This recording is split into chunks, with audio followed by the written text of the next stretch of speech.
Bismillahirrahmanirrahim.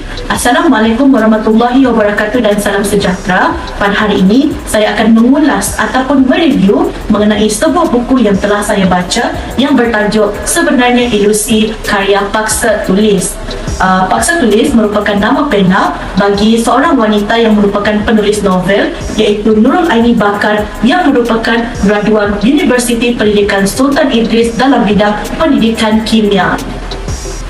Alasan saya memilih novel ini adalah kerana kulit buku novel ini yang menarik, dan novel ini juga mengangkat tema kesihatan mental dan percintaan sebagai sampingan.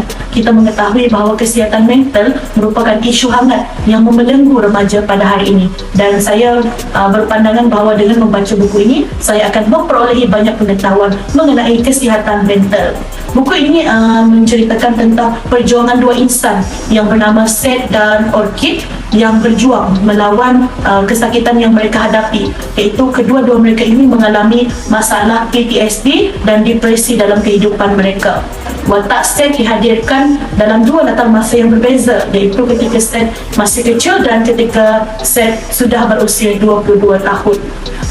Seth ini mengalami PTSD adalah disebabkan kejadian hitam yang berlaku ketika Seth masih kecil, iaitu Seth sendiri menyaksikan pembunuhan yang berlaku di hadapan matanya ketika kes penculikan Seth, dan individu yang cuba menyelamatkan Seth ini telah dibunuh dengan kejam di hadapan mata Seth itu sendiri. Keadaan ini menyebabkan Seth menyalahkan dirinya atas kejadian pembunuhan itu, dan dia juga menyalahkan dirinya atas perpisahan di antara ibu dan ayahnya, kerana kononnya ayahnya menyalahkan ibunya yang gagal menjalankan tanggungjawab sebagai seorang isteri dan ibu yang baik.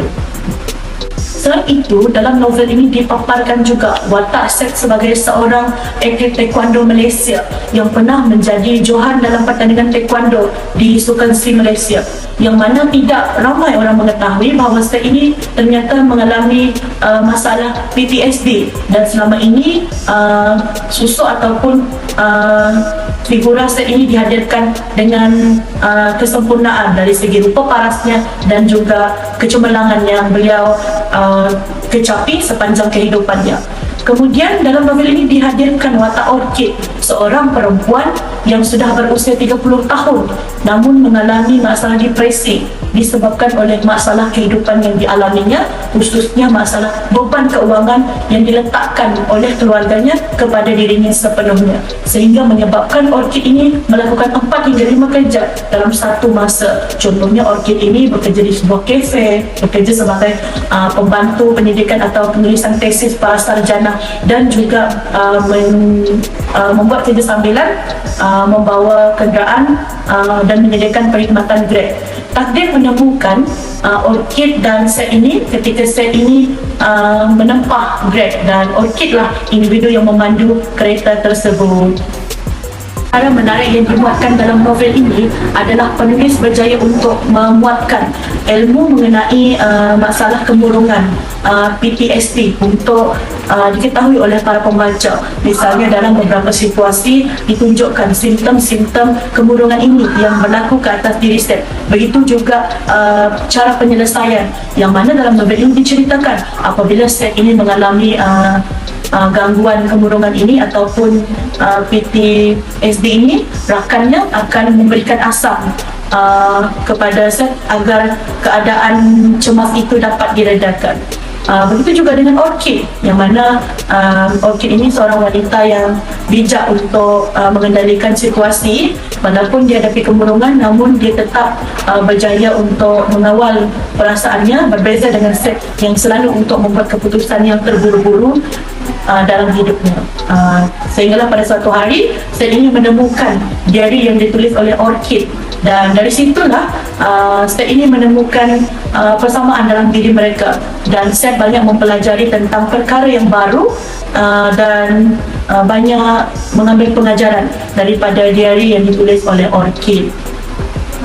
Di awal video ini saya diceritakan bahawa novel ini bersampingkan tema percintaan. Antara elemen percintaan yang dapat saya ceritakan menerusi novel ini adalah temu janji 100 jam yang ditetapkan oleh Orchid kepada Seth, dan mereka berjaya menghabiskan 100 jam itu untuk saling mengenali diri mereka. Dan yang kedua adalah situasi berlaku konflik dalam percintaan mereka apabila Seth cuba menjauhkan diri daripada Orchid apabila dirinya diketahui dia menyedari bahawa keadaan kesihatan dirinya yang lumpuh dan khawatir Orchid tidak dapat menerima keadaan fizikalnya. Dan di akhir cerita juga akhirnya takdir itu sangat indah telah menemukan jodoh mereka. Orchid dengan Seth ini akhirnya berkahwin dan dikurniakan anak dan hidup sebagai keluarga bahagia yang sebelum ini hadir.